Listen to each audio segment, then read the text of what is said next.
Almost 19 years ago, in December of 2001, China joined the World Trade Organization. It wasn't a huge story at the time, but the leaders then reassured us it would be great. President Clinton promised it would be a win-win for everyone involved. Then President Bush was for it too. They were all completely wrong. It was a disaster. After 2001, America's trade deficit with China exploded. Thousands of American factories closed, millions of jobs disappeared. Meanwhile, China completely ignored many promises it made to, for example, protect intellectual property and play by the international rules. Yet, thanks to the World Trade Organization, it's almost impossible for the United States to retaliate. We have both arms tied behind our back. So why are we still in the WTO?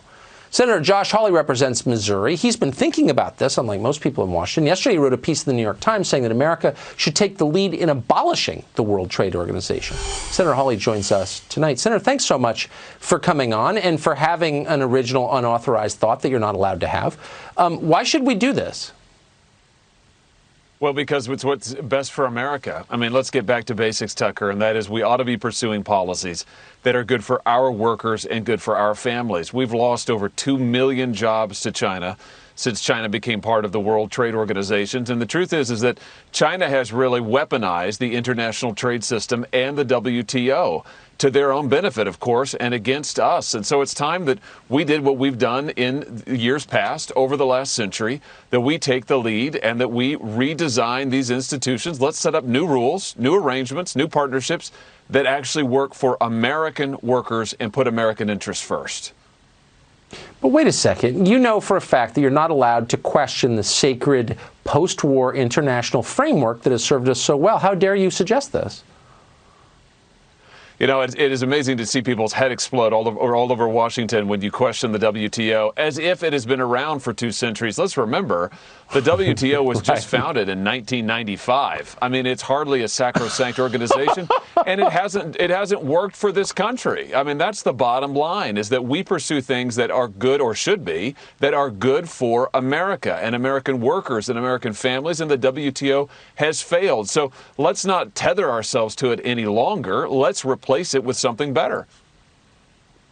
I'm just so fascinated by why things happen. Why do you think, speculate just for a second if you would, why are people so vested in it? Why would people demand that we stay in an organization that hurts us? Well, you know, the same people, I think, who created the WTO and were really all in for America's involvement and for having us cede our economic sovereignty to the WTO, because that's what happened. These are the same people who wanted to create a liberal universal empire and have America be the world's policeman. They're the same people who sent our sons and daughters overseas to die in these forever wars to try and create this universal peace. And the truth is that the WTO and the global economy, the new model global economy, it was supposed to be all part of this liberal universal empire. Well, it didn't work. It was never going to work. Yes. It was never good for America. And now we've got to reform it and actually protect American workers and families and our security. Once you start reframing things through that lens, is it good for the country that you represent? I think you come to different conclusions like the one you've come to, and I'm sure you're going to take a ton of crap for saying this, but I applaud you. Good for you. Senator Hawley, great to see you tonight. Thank you. Thank you.